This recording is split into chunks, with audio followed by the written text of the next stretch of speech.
Welcome to the Den meeting, everybody. This is going to be our webinar event, and we're going to be reviewing writer websites and blogs and talking about ways to make them into really useful tools for getting jobs. Lots of people have sites, and they aren't really doing much for them. And there are some really basic reasons why that is. And in looking at the sites, I'm hoping Stanford and I can impart some basic information about what makes a site work for you. And I'd say it all begins with a goal. Every time I go on a writer's blog or a site, my first question is, what's your goal for this site? And there really should just be one. My friend Derek Halpern at Social Triggers likes to say, one page, one goal. What is it? What is the one action that you want people to take the most? Once you know that, then you can start organizing what's on there to serve that goal. Oh, hi, Stan. Yep, I'm here. Hey, awesome. Okay. Groovy. I've just sort of given a little overview. And, lots of people ask me, do you need a writer website? Really, it's such a lot of work and all. And I always just say, only if you want to get some clients. Because the thing to know is if you don't have a site right now, it's like you're no one. You're just nobody. Marjorie, you don't want to call that phone number, okay? You just listen on the speakers. You can't. Sorry you can't for the present hassle your. there, Carol. No problem. You can't present yourself in a professional way without a site where prospects can go and look at your portfolio and kind of read about the kind of experience that you have. And we'll talk about whether you can ways to combine that with a blog and kind of keep it on one site or whether it should be split in two. But let me share my desktop, and we're just going to jump straight into looking at some sites here. And I'm taking these mostly in the order they were submitted in the Den. I'm going to make one exception for somebody who won a prize on my blog to come on here. But we're starting with Lindsay Woolman, who's done my mentoring before and gotten some feedback on her site, and she's done some stuff with it. And her questions on this was, how do I make my site have a look and feel that says I'm more expensive? And can I get away with not having a blog and or blogging about a non-writing topic? Certainly you're free to blog about any topic that you like. You should just pick a niche you like and blog about it. Do you want to say a few things, Stanford, about the look of this and maybe making it say more, I'm really pro? With the thought of that you really want to communicate that you are more expensive, I really think that although I think that the creative for the blog itself is okay at this point, you may want to kind of look at some of the consultants that might be charging the type of rates that you're looking at, and look at their site and see what their creative may look like. I have a feeling that if you were to invest probably a little bit more in terms of your header design for this blog, and even how it's laid out in terms of a clearly designated sidebar as well as a body or content area, I think it will go a long way to communicating your worth. I have to say I'm not a fan of the black background. I always feel like it's the color of death and gloom, and you don't see a lot of pros using it to this extent. I almost think this landing page is overwritten. There's like too much text on it. And look at down here is an interesting, nice little writing that sizzles logo and your social sharing buttons. And I almost wonder if this writing that sizzles should become integrated into the header. I kind of like it better than what I'm seeing up here. I like how you've got some SEO into your header, but you've got the thing where the name of your header is different than the name of your blog. It's kind of okay because it at least relates, but that always creates kind of a disconnect. These header, the font size on these headers is really, really teeny. You think about trying to read that on a mobile device, and it would be pretty challenging. I like that you've got an email address here, but it looks like you can't click on it. It's not actually live. So more ideally, you'd be able to click right on that for contact. Carol, one thought I was thinking too is that I think a professional headshot would be really great for the blog right now. Yeah, I was going to say that too. Yeah, really invest in getting a really nice looking shot that says I'm a pro. This looks like I was at some convention and someone, took a snapshot of me real quick. So that, I think that is an impediment to saying I'm really a high earning kind of person.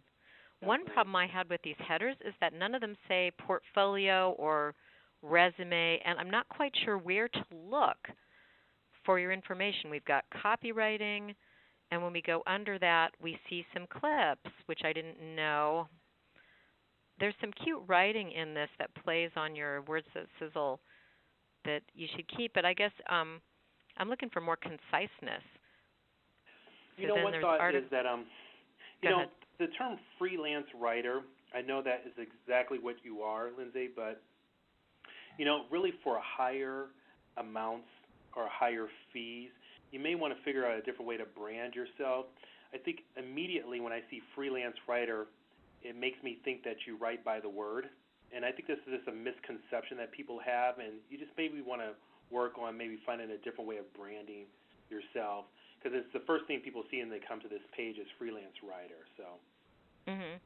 But just to answer that basic, do I need to have a blog on my writer site to make it busy and stuff? I don't. Obviously, mine is spun off from my CarolTice.com site quite a while ago, and I just keep updating my writer site with new clips when new things come out.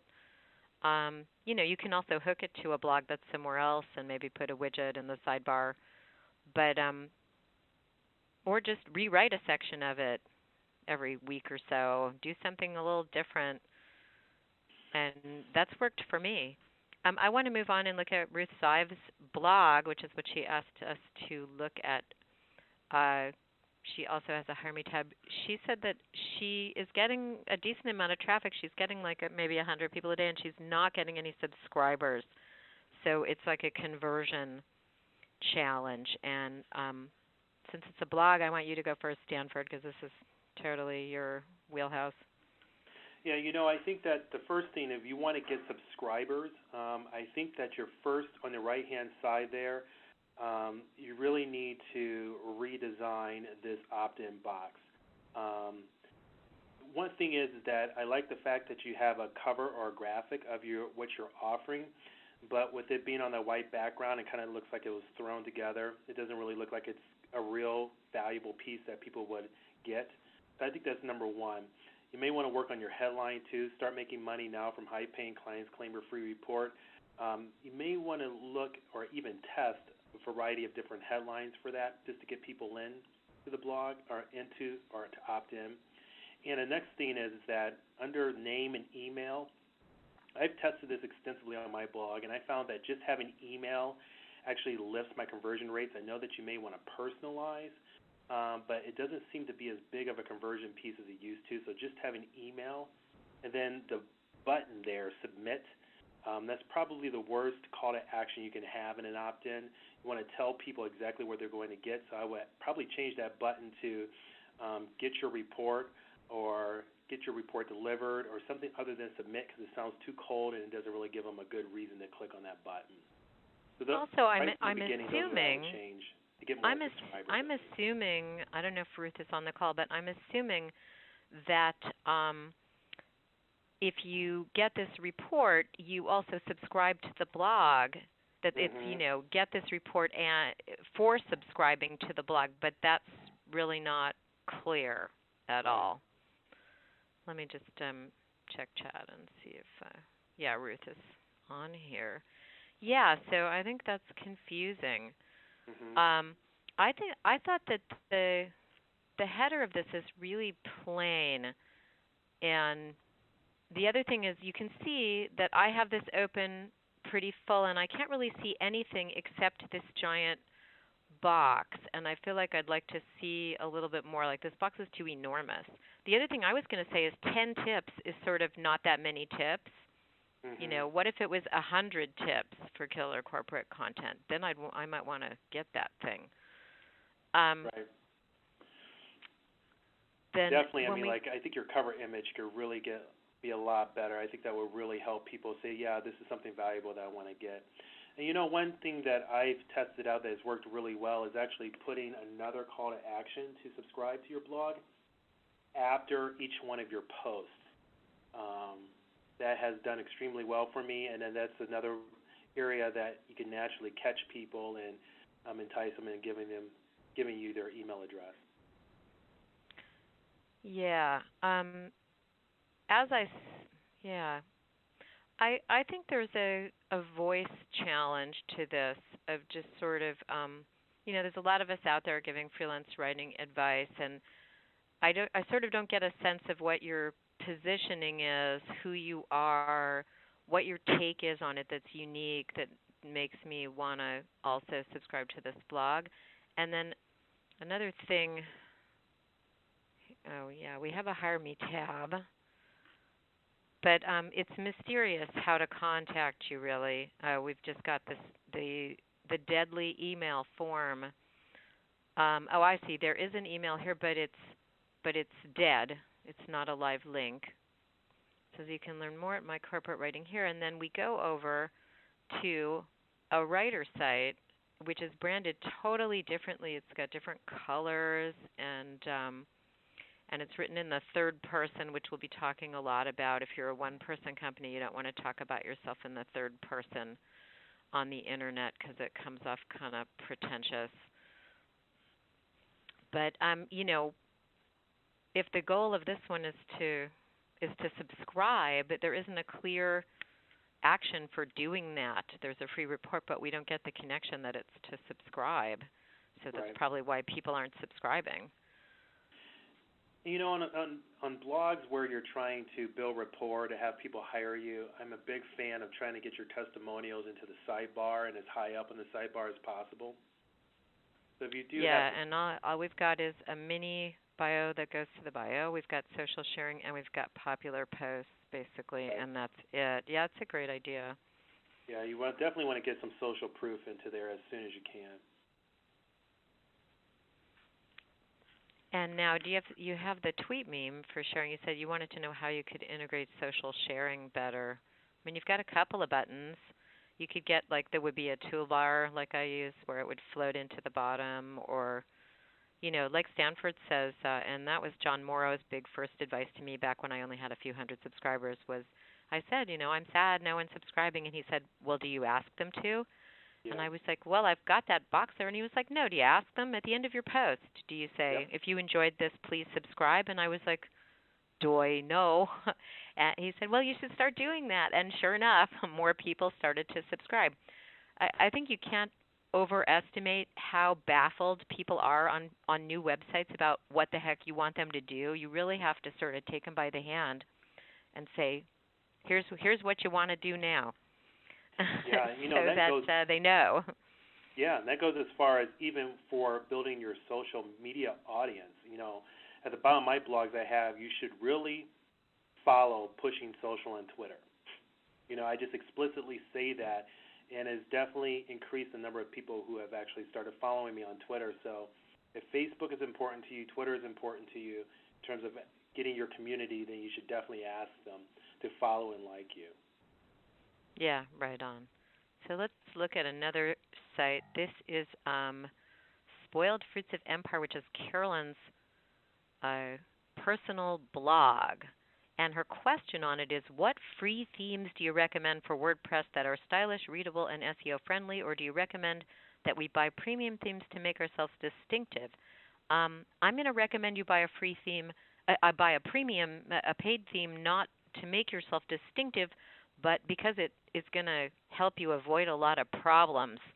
Mm-hmm.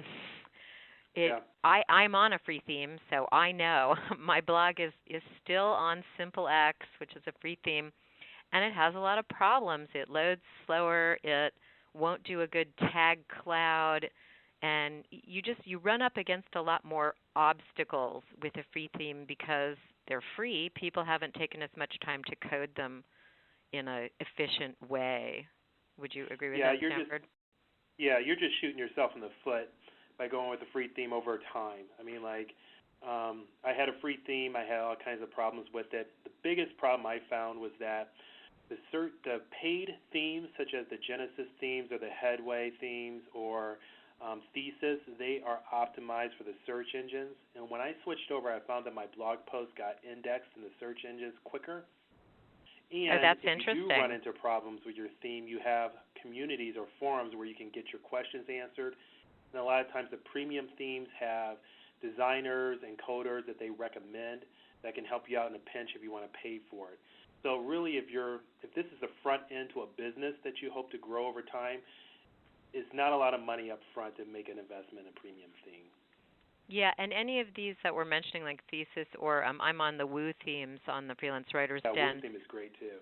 You want to be in one of these that has a family of themes because they're coded on sort of a similar way, and if you want to swap them out, it's really easy to do in the future. So you just get a lot more flexibility, and they basically keep cooking up more skins and child themes and ways that you can change the look of it super easily. Mm-hmm. But I just want to make a couple of comments about this blog. The first is I don't know what the goal of it is, and I don't know who the audience for it is. The name of it doesn't really tell me anything.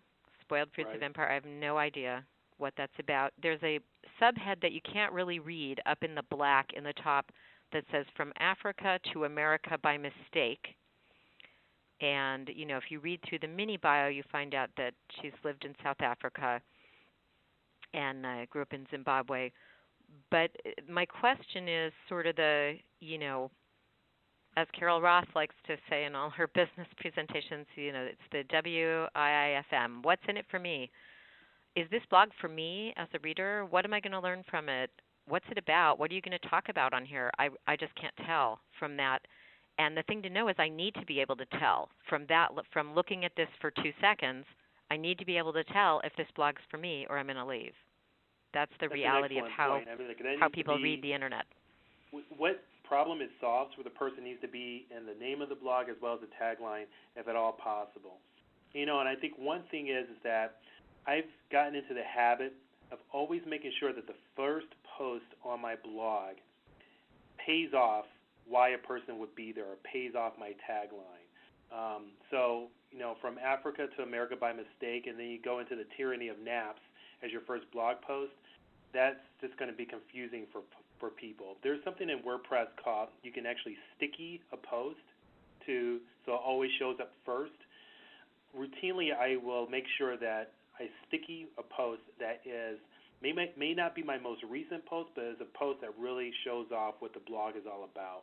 And you may want to consider that for this. Yeah, I'm looking to see if she has recent posts, and then she has some popular posts. But yeah, recent posts is a sidebar widget everyone can get rid of. Oh, and way down here we've got a tag cloud that tells us a lot of it's about parenthood, and so then I don't really know why it has this headline and tagline. So it needs to get unified in what it's being about here.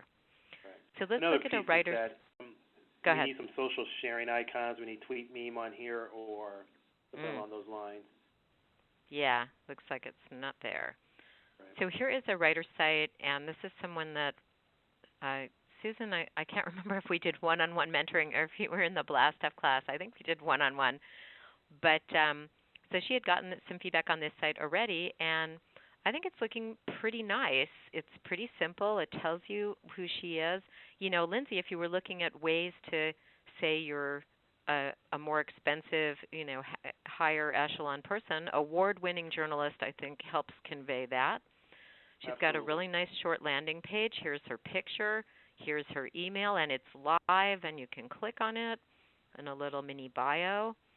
And then here's her portfolio with just nice clickable stuff that tells you who these clients were. And I think that's missing from a lot of writer sites is they'll just be a click like this, like Northwest Banker, and it won't say who the client was. and what magazine it appeared in, and I think that's sort of a missing link. People want to be able to scan both of those things, sort of what's the topic and where did this appear. She's got a bio. She's got an awards page, which if you have won like even one award ever in your life, I strongly recommend. I was amazed at how the quality of client leads I got changed after I put that up. And then she has a blog, but it looks like it is not really in use. And the thing I want to say, and this wasn't the only one like this, where it's not really getting, you're not actively blogging. If you're not actively doing it, don't connect it to your writer site, or maybe connect a post that you're proud of and just put it in your portfolio. But don't show people a sort of half-done blog you're not spending a lot of time on, and it's got no social sharing, it's got no photos on it, it's just sort of undeveloped. That's great. That's great advice, Carol. And I also would say, too, is that if you are blogging but you're doing it sporadically, go ahead and take off the dates on your blog posts. You don't want to broadcast the fact that you're not keeping up with the blog. So taking down the date until you're able to get yourself on a regular schedule, I think is a good idea, too. Yeah, and there's an option to do that. Don't ask me where you go to take that off. I think it's somewhere in the blog reading or writing or. Right. But yeah, it depends upon the theme. Yeah. Yeah, if you don't know, ask a coder to show you how to shut the dating off. I've actually taken it off of all of my posts, even though I post very regularly 3 times a week, because I feel the information I'm giving is fairly non-peril, and so I don't want people to go, oh, well, this is a year old. I want them to just read the information and, get out of it what they can. That's a great post. I took off the dates off. That's a great point. I took the dates off my post too, Carol, just because of the fact that it even forces me to write more evergreen content. So. Yeah, which is good anyway. So she has a contact tab, and I just want to in general say, and I hinted at this on the den, I think some people saw that, I hate contact tabs. Then if the number one thing you want on a writer site is for someone to hire you and contact you, all your contact information should be visible at all times on every page. So she's got one contact, she's got her email, but she should just put all of this down here and blow up this tab. I just don't like the idea of them having to do one more click to sort of learn more about how to be in touch with you. I think it just is another barrier. You just want to make it as easy as humanly possible. This is a blog or a site I would say that it would benefit immensely from having a premium theme applied to it. All the pieces are there. That would just take it to the next level. Yeah, Gerard is saying take the dates off the comments as well. Yep, one thing about that is that you can take the dates off the comments. I think that might be a little harder to do I believe it is. If you're not technically savvy. But I also find that people really don't pour through the comments just to see what the dates are. They're more focused on the dates in the actual post itself. Yeah, by the time they've read your undated post, they're pretty thoroughly sucked into it. And then at the bottom, if they see comments are from long ago, I think it's not that big of a deal. But so Diana was saying, from posts I wrote a year ago. Yeah. So Diana was saying my last award was in 1994. Should I put on there? Heck yeah. Yep, absolutely. Time has no meaning in the world of building your reputation, because if you've done something, it means you can do it. Exactly. I routinely send out 10-year-old clips to people if they show that I have previously analyzed public companies' pension funding levels, or if there's some arcane expertise I need to show and I did it a bazillion years ago, yeah, I'm sending that clip out, and it doesn't matter. I just don't know any editor who said, oh, well, I looked at their clips, but they were really old. They say, I looked at their clips, and they sucked, but they don't say, I looked at their clips, and they were really old, so I didn't want to use them. I don't even know that they pay a lot of attention to those dates. They're looking at the writing. Exactly. They're looking at the quality of their writing. That's what they want to know about. So let's look at Sarah. Sarah's also someone that I've worked with before, I think, in a Blast Stuff class. And I'm liking how this is shaping up. She's got some fun visual things going on here that I think are engaging. And one thing I see here that the others didn't have that Sarah's done really well is I get a firm impression of who she is and what she does. Yeah. The very first very 2 fast. or 3 seconds I look at it, I think that's something that everyone can learn from. Yeah, and here's the contact information right on the front, all of it. And she has a kind of a challenge because she also teaches and she's combining it into one site. But I feel like she's done a pretty decent job because she's got classes under a tab. She's got what I write. Then she has a connect tab. Huh. This one's a little confusing to me because it's the form. It's really her email subscription form, but you don't know really what you're subscribing to. Yeah. I really think that if you could find a way, Sarah, to pull that into your front page there, I think you'll probably get more subscribers if that's what you're going for. Can you click on that one more time? Is that going to? Yeah, it's for a free mailing list for class schedule updates. That's something that you definitely want to have front and center, not buried under this Connect tab. Well, if it's about her classes, maybe it should be visible on this page about classes is where that would belong. Because otherwise it's kind of confusing. Yeah, what am I signing up for there? Let me see if Sarah had any questions. Overall impression, where I can improve. It is serving several purposes, but I guess I think that it's doing as good of a job as it can to do that if you don't want to, spin up another site for your classes. It's always a challenge, and we have some other people in here who are trying to do multiple things with their site, so you're going to see more of this in a minute. This is Shayna's site, and Shayna won a trip to this call off my blog by asking some questions about this. She said she wanted to know how to make it. She has left it really plain like this because she was having trouble deciding how to make it stand out, what direction to take it, and I feel like you should stop worrying about that and just make this site a reflection of you and the kind of writing that you do, and solve basic usability problems that it's got. Right now, we don't know whose site this is. There's no About tab. There's services, but there is no portfolio. None of these click to any samples that I can see, and that is the number one thing prospects go on your site to look at is samples of your work. They don't want to hear about what you've done. They want to see it and read it themselves. Then we've got Connect with Us, but only on Twitter, which is not a great way to have a client try and call you. And under the Contact tab, of course, the email form of death. And we don't. Yeah, I just would like to know, if any of you love filling these out and feel confident that when you do that, that someone is going to respond to you. Yeah. So we don't like these forms. I really am very strongly opposed to putting them. They're very anonymous and impersonal, and I just don't think people fill them out. I think you're not getting business. People are leaving your site and they're not coming over here and contacting you. So then we click on a blog tab, and once again we have one post from a year ago on here. So you either want to start blogging and get serious about it, or you want to kill this off. But don't worry about what's out there and how you compare to other people. What you want is your site to be a unique reflection of you and who you are. And maybe I should have done this earlier, but let me take you over to my site. I mean, there's a million other freelance writers in the sea, and this site is about me. I love the color green. I want you to see a picture of me right away so you can relate to who I am. And I've done some, my contact information is right up in the top here, and the email is bigger than call me because I want you to do that more. I'm more into that. So I've done a what I call an all-in-one homepage where, as you scroll down here, you can see you can see everything about me: names of clients, names of magazines, types of writing I do, types of websites I've been on, industries I cover. Cheryl, I'm curious. A testimonial. It's all in one page. What's the difference between, and why did you choose to have a caricature or a cartoon figure done of you? I've always wanted to be a cartoon. As soon as I saw people who had them, I was just like, hot damn, I so want that. That's so me.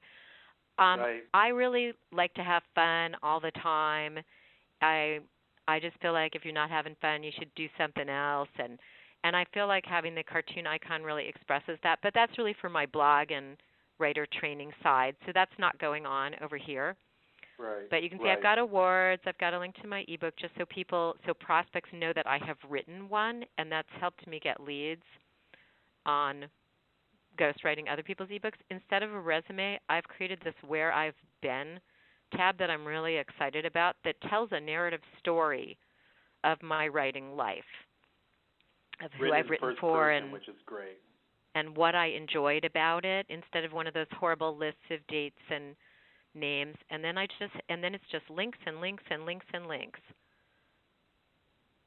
Links and links and links, grouped by topics and by publications, and links and links. Because I just want to provide everybody every possible chance to see a link that's like, oh, that's the kind of stuff I want. So then my copywriting side is just all divided up by types of content. I'm a big fan, too, of actually doing videos for About Us pages. So it's kind of a personal introduction. I totally that's should way, be doing if you that. are comfortable with doing video, of really building that rapport and giving people a peek inside your personality pretty quickly. Yeah, you know what? I love that, and I need to do that. And I have no excuse because my husband's a videographer. I've done some videos for the Den. But so let's take some questions, and then we're going to look at some more sites. Feel free and type some things in chat. I've got that up now. And let's see if I can make it bigger. I remember there is a way. Here we go. Uh-oh, some people are typing in Q&A. Try and get your stuff in the chat box because I don't look in this Q&A, but I'm going to look in there now. So Linda says, when you say the email is live, what do you mean? It means it's just clickable, right?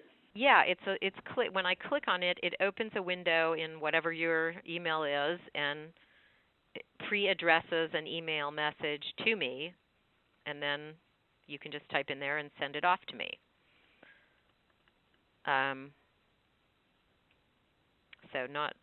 You may want to tell folks that in the chat window they want to make sure that send to all panelists is selected so everyone can see it.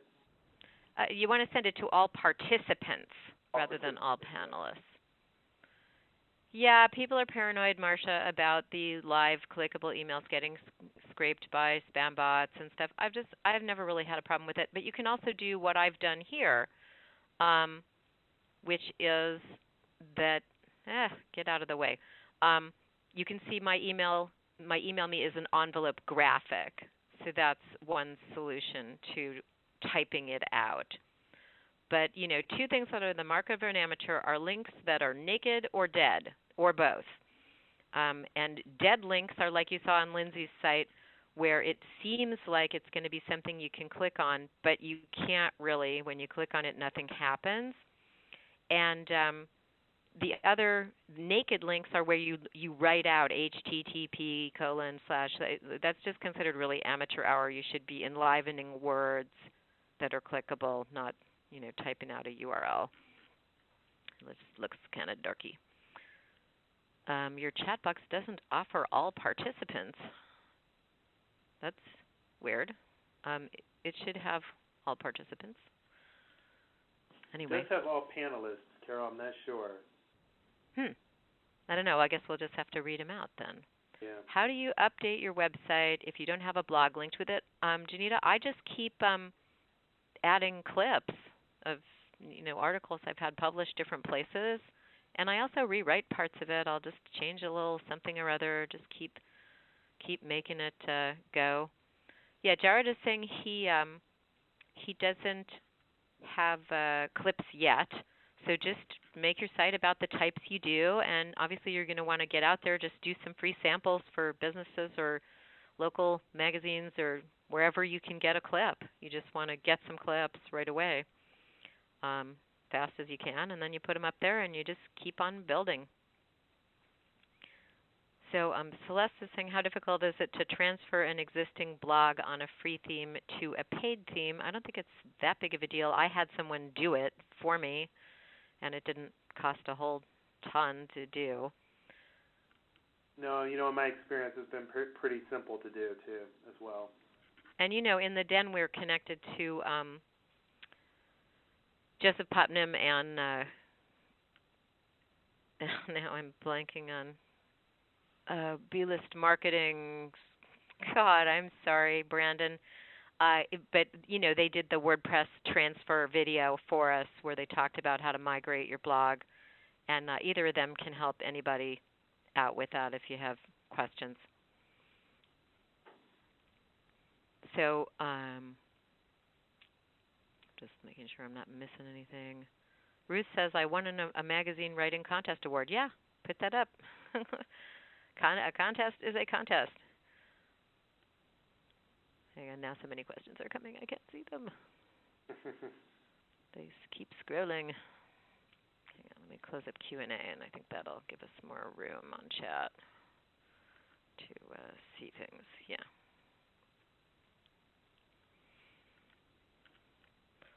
So all your work is with local publications. Is that okay?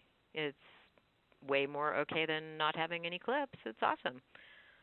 We all start where we are, and we get better clips as we go. So Marcy says, my blog is a month old, and I'm working to establish the brand for it. If I switch from a free theme to a premium theme, will that cause confusion? I don't think so. I just switched my branding on my blog totally, got the cartoon thing and totally changed the look of it, and everybody loved it. If you make it better with your switch, I think it's okay. You've changed the look of yours at least once, right, Stanford? Yeah, I've actually changed it twice. So, yeah, and it's I let people know that I'm changing it over, so it gives them a chance to kind of comment on it as well, makes them part of the process. So, totally fine.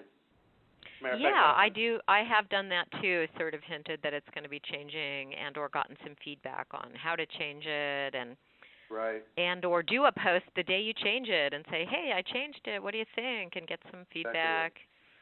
Yeah, I almost think that if you're never changing it at this point, people think you're lame. Yeah. I mean, like anything, think about how often newspapers and magazines are sort of relaunching their look and stuff. I think you need to refresh. I think so too. Copy Blogger has done it not that long ago. You need to. I mean, I know people who haven't done it in a while, and man, their sites look really dated now. Yeah. Right now I'm just on a process. Right now I'm thinking I want to change it at least once a year, if not twice a year. So. And now, like I said, with the premium themes, they just make it really easy just to basically 2 or 3 clicks will get you started. So it's not so bad these days. Yeah, so people are asking more about awards. Yeah, even if you just have one, I don't care what it was for, just put it. Have a tab that says awards. It's just amazing. Terry says, how can you find a videographer? Local networking ought to work for that. I bet there's one in your town. Ask your chamber. Put up an ad on Craigslist, too. Yeah, put an ad up. There's a million ways. There's plenty of people out there like that. Yeah, Gabby it's one is of saying, those skills that probably will take you a weekend to kind of get, but once you have it, it's well worth it. So learn it on your own in terms of doing video.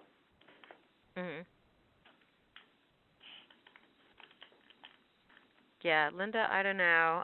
Let's chat privately about your question about your ranking. Seems like a complicated situation. Other SEO tips. Here's my SEO tip, besides buying a premium theme, is just keep using keywords that you want to get found with. Not in a keyword stuffing way, but get them into your header. I top my search for this for Seattle freelance writer. I'm like several of the top responses for that. And one way you can help do that is to get on the map, the Google Places map. I believe now you have to have a physical address to give them, so it can be challenging for home-based businesses. But that can help pop you up to the top if you're willing to do that. And in general, I just keep posting more articles about my key words and keep updating my site. I really haven't done a lot, and I just kept moving up the ranks. A couple of tips that I've kind of learned from Brian Clark and some of the folks that are really kind of take a look at this SEO thing is that definitely before I write a post, I will do a search really quickly on the keywords that I want to rank for and see how I can get those into the headline of the post. I also try to, in a natural way, try to get my keyword within the first paragraph of my post. That seems to help very well. Another thing that I've started doing that has worked out really well is that when I categorize my posts, I only use one category for the post. So it makes it really easy for Google to assign my post to a particular keyword. And my categories themselves that I have on my site, I have blog marketing, blog tips. Those are also keywords that I would like to rank for. So I mean, those have worked the best. There's tons of other things you can do, but really making sure your keywords are naturally in your headline and in that first paragraph seems to help really well. Megan was saying, you said not to use freelance writer. I think it can work or not work. A lot depends on kind of the context you're presenting it in. I think when you scan through mine and you see an awards tab and just some of the stuff I have on here, when you see, Fortune 500 clients on the homepage, I'm not really worried that, that's conveying something negative for me. So I think it kind of depends. But Stanford's making a really, really good point, and I actually learned that blogging for BNet. My editor said to me, the first line of your post is SEO too, and I felt like just ice cream cone to the forehead because when you do Google searches and you get results that you can see that first line or so under the headline, right. And but I had never made the connection, that matters. That means you should be thinking in that sentence. You don't want to write, I was walking down the street the other day with my Uncle Joe, and he told me a story about blah, blah, blah. And 3 paragraphs later, you get to kind of your keyword nut of what you're talking about because then you're losing the SEO on it. Right. It's funny, SEO seems to favor journalists who use that good old inverted pyramid for writing. Yep. So really getting the keyword plus the who, what, where, how, and why into that first paragraph always seems to do a lot better because now even Google really takes or pays attention to how many people are clicking through on your listing and using that as part of the process for ranking you. So just give that some thought. Yeah, so Megan was asking the question about putting your home phone number, and that is not my home phone number on my site. It is a cell phone that I do not leave on, and, I just check it. And I'd recommend a system like that, not putting your home phone number on the Internet. But let's look at some more sites because I got a whole bunch more of them on a whole nother rack here. So let's take a look. So and this is Megan's site, and this has one of my pet peeve things, which is the rotating header of evil. These are confusing, they're distracting, and on this site, they're all I can see. I actually can't tell anything else. They have little sayings on them, and I don't really know what they're about. They seem like they click to something. I get you're a writer and photographer. Way up in the top here, you guys probably can't even see this. Let me try and make it bigger. There are some headings that are white letters on a black background in very tiny type, and they're basically totally invisible. I can't see them. I have no idea. They're really teeny. Let me click. So these rotating headers are distracting, and I'm trying to read it, but where do you get at the real city? Local filmmaker. Do you see the problem here? This is really frustrating. I'm trying to read this, and it's moving on me. Yeah, it's just too clever by half. I think that, Megan, I understand that you really want to get your artistic sensibility through this, but this is really hampering a person who wants to do business with you. Yeah, think about how Sarah Teague had it, where she had several images just sitting right there on her homepage. I think that's a better way to go. And, okay, I know this is under construction, so this Chicago Freelance Writer tab, which you might want to get into your header rather than a tab, is dead. Yeah, these aren't working, so maybe that's partly why they're hidden up here. And obviously no way to contact you. There's a couple social buttons here. There's an RSS button, but I have no idea what I'd be subscribing to. and all the other pages look like they're dead, including contact. So this site is not helping you right now. You want to pick a few images and then get us to your portfolio so we can see them. And this, I think, is the related blog, and I'm trying to keep it to one site per person, but I just wanted to show this one because it's equally mysterious. You can see that it's a Tumblr blog, which maybe you know more about Tumblr than I do, Stanford, but I fail to see the usefulness of being on this platform. But Tumblr is really for people who want to microblog. So if you only have one or two things, if you only want to write a sentence about a picture or a video, then Tumblr makes sense. But if you're in business, you really need to, work on a WordPress platform where you can actually write more than 140 characters and make it make sense. Yeah, I'm not a big fan for Tumblr for business. I'm a big fan of Tumblr if you want to have it as a side blog that kind of talks about items that are specific to you but not necessarily important for your business. Right. And then we've got a header here, and it's in Latin. Talk about way to push me back from your site. Yeah. And then the tagline is most things considered. So I'm just not getting any clues what this is going to be about. And we basically, have, as Stanford was describing, some images and very short little quotes. I don't know if these are things that you wrote or just things that you liked. It says I should share it on Facebook, kind of in this very difficult to read font. And I have no idea what this is about. So let's move on to another site with the ever-changing graphics. And this one's going even faster. I could almost get seasick on how fast this is flashing around. It makes it so your eye almost can't read your tags, your tabs here to click on them. And this is a site that is trying to do multiple things because Andrea is a food writer and a recipe developer and a personal chef. And we've got that all going on in one place.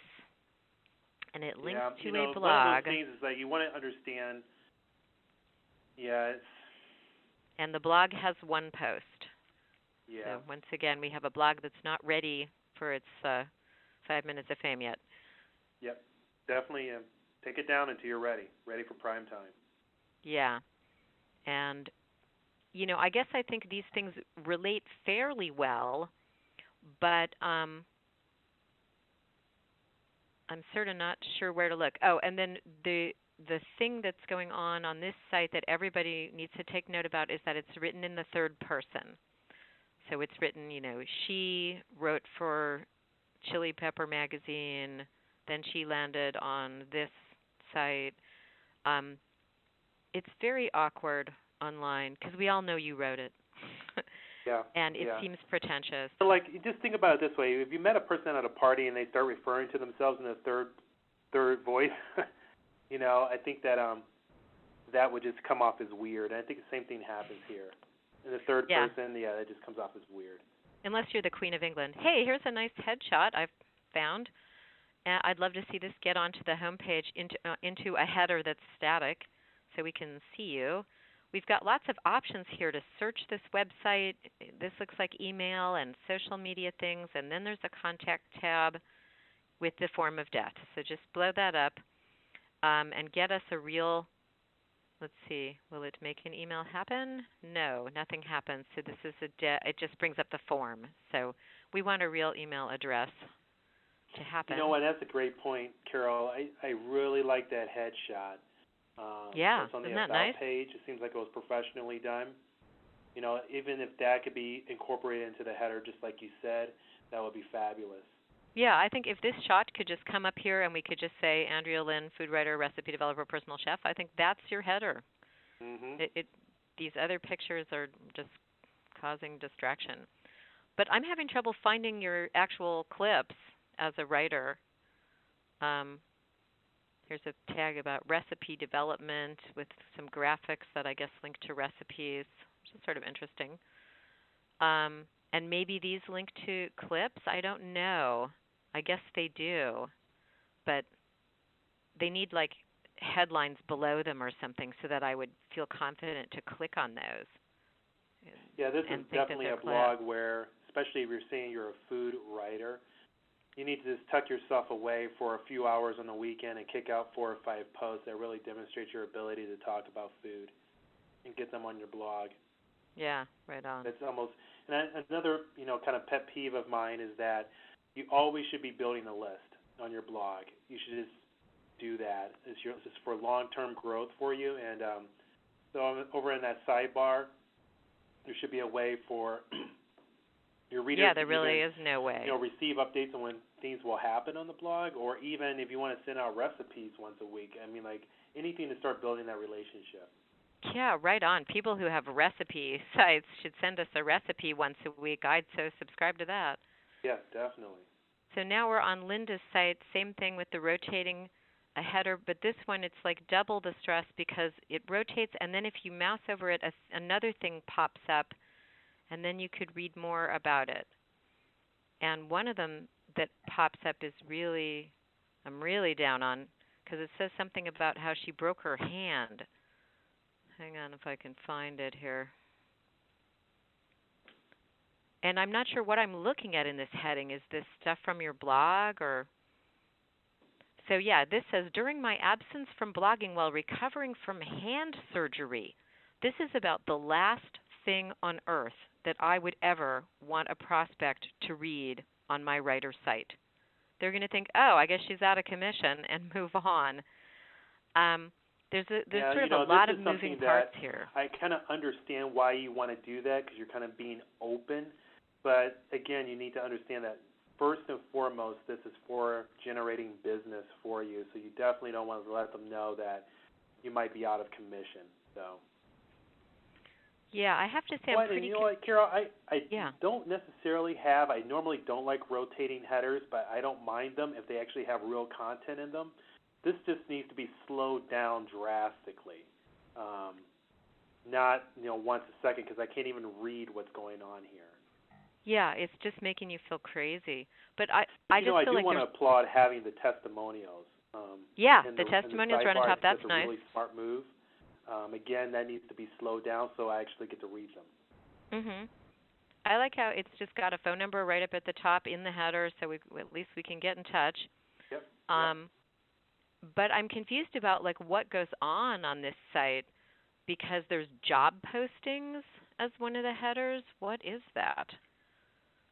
So there's like some job resources. Who is the client here? It's a little confusing. So then here's the blog. I see. So this stuff that's rotating in that header is off of the blog. Right. And is the blog, for clients? Here's a nice visual look in portfolio. This is one, I get the feeling that this is a premium theme, which, they have like, the sliding header up front, things like that. It just needs to be tweaked a little bit more just to make it a lot clearer. Because when a person comes I don't know.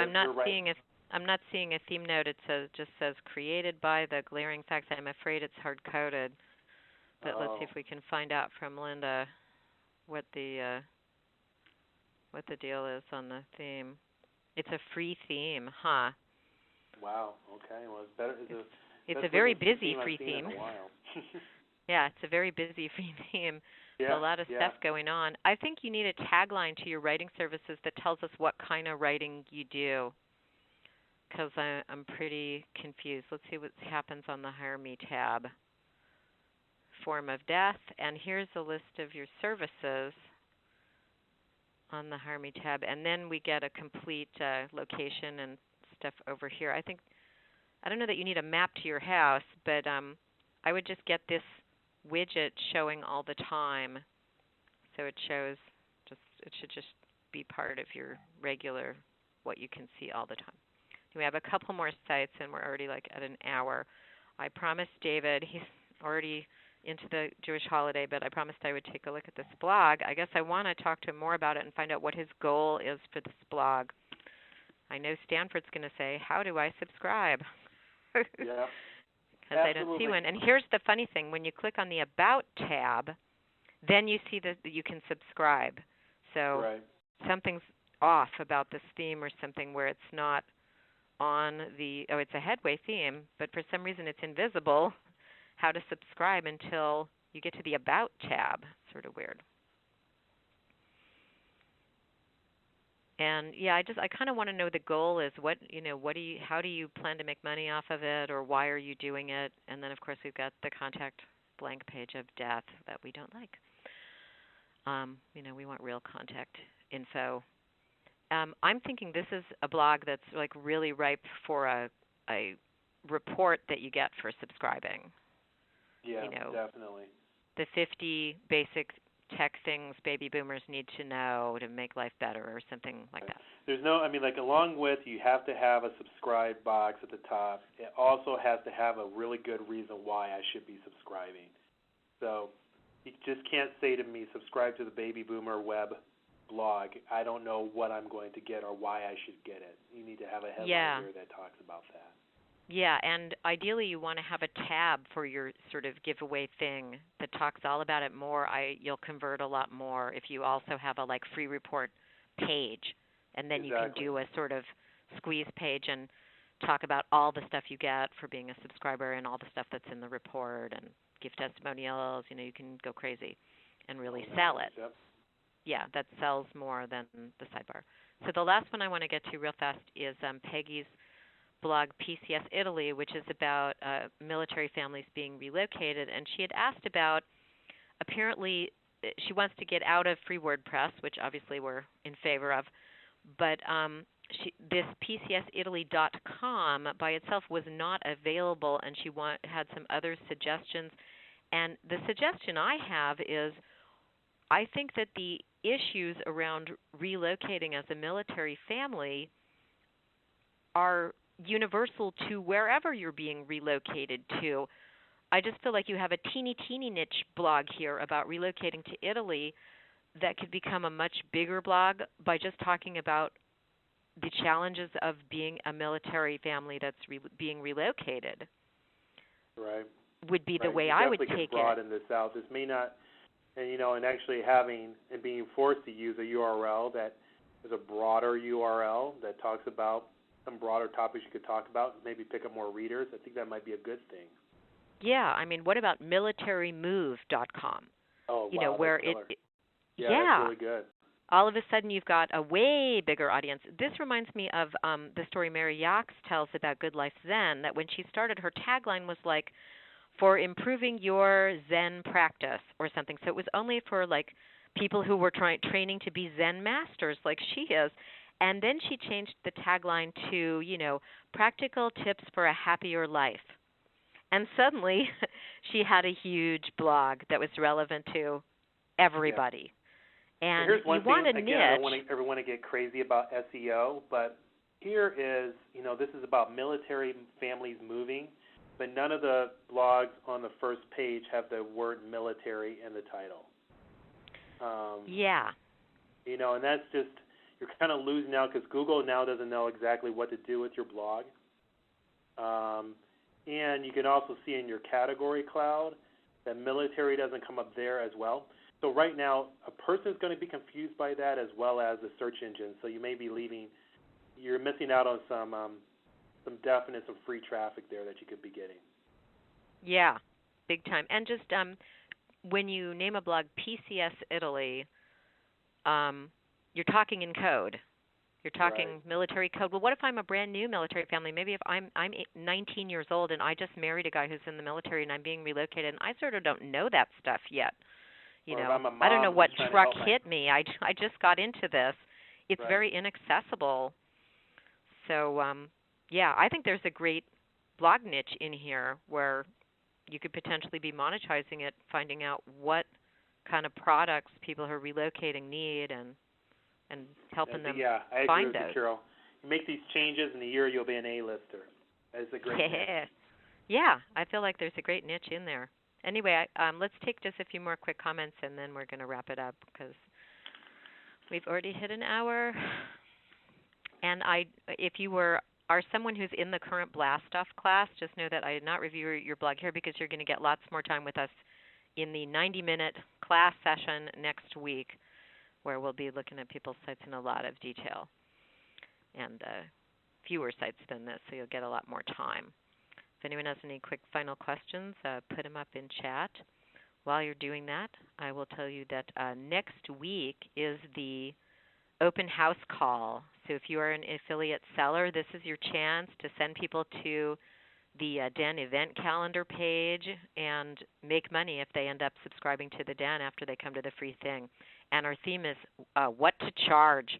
I cannot wait for this call. Lori Lewis has written a book called What to Charge. She has a whole system for developing your pricing that she's going to share with us. I totally can't wait. I don't know. Not seeing more questions. I think we're going to wrap it up. Stanford, thanks for putting in a whole hour of review time. If you all are not familiar with Stanford's site, Pushing Social, you have got to check him out. Thank you. Thank you. This was really fun. So Isn't I'd it love fun? to come back and do it again sometime. Yeah, and bring your changes. When if you change your site, bring us a link on this thread so that we can come back and look at it again and see how you improved it. Awesome. Thanks a ton, all.